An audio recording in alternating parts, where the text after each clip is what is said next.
தோலில் வந்து நம்ம பளபளப்பாக வைக்கிறது வந்து வியர்வை சுரப்பியும் எண்ணெய் சுரப்பியும்.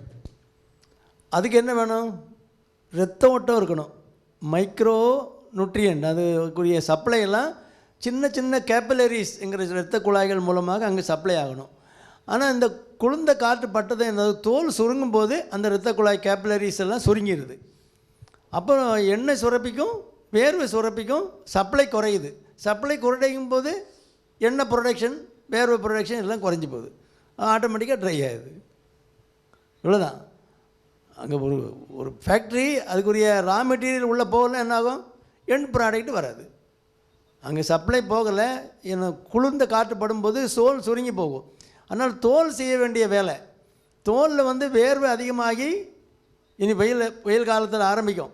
அந்த இரத்த குழாய்கள்லாம் விரிவடைஞ்சு அந்த வேர்வை சுரப்பி அதிகமாக வேலை செய்து அது வழியாக உப்பு நிறையா போகும். நீங்கள் வெயிலில் வேலை பார்த்துட்டு வந்தீங்கன்னா மேலே உப்பு படிஞ்சிருக்கும். எங்கேருந்து வந்து உப்பு? நம்ம உடலில் உள்ள உப்பு நீரில் போக வேண்டியது வேர்வை மூலமாக வெளியில் வந்துடுது. அதனால் நீருடைய அவுட்புட் குறையும், யூரின் அவுட்புட் குறையும். வெயில் காலங்களில் தண்ணி நிறைய குடித்தா தான் யூரின் அவுட்புட்டு சரியாக இருக்கும். அப்போ அதில் போகக்கூடிய உப்புகள் படியாமல் கல் உண்டாகாமல் பார்த்துக்கலாம். அதனால் பொதுவாக கல் வர்றவங்க ஹேபிச்சுவல் ஸ்டோன் பாசஸ் இருப்பாங்க. சிலருக்கு கல் திரும்ப திரும்ப வந்துக்கிட்டே இருக்கும். அந்த மாதிரி ஆட்கள்லாம் நீர் வெள்ளையாக போகிற அளவுக்கு தண்ணி குடிக்கணும். எவ்வளோ குடிக்கணும் டாக்டர்? 2 லிட்டரா 3 லிட்டரா? ஒன்றும் வேண்டாம். நீர் வெள்ளையாக போகுதுன்னு பார்த்துங்க, அது மார்க், அவ்வளோதான். அந்த மார்க்கரை வச்சு நீங்கள் அதுக்கு தகுந்த மாதிரி தண்ணி உங்கள் இன்டேக்கை அட்ஜஸ்ட் பண்ணிக்க வேண்டியதான். இதுதான் காரணம். அந்த வேர்வை சுரப்பிகளில் உள்ள கேப்பிலரிஸ் அந்த சின்ன இரத்த குழாய்கள் சப்ளை குறையும் போது எண்ணெய் சுரக்கிறது குறையும். அப்போ எண்ணெய் சுரந்தால் தானே வளவளப்பாக இருக்கும்.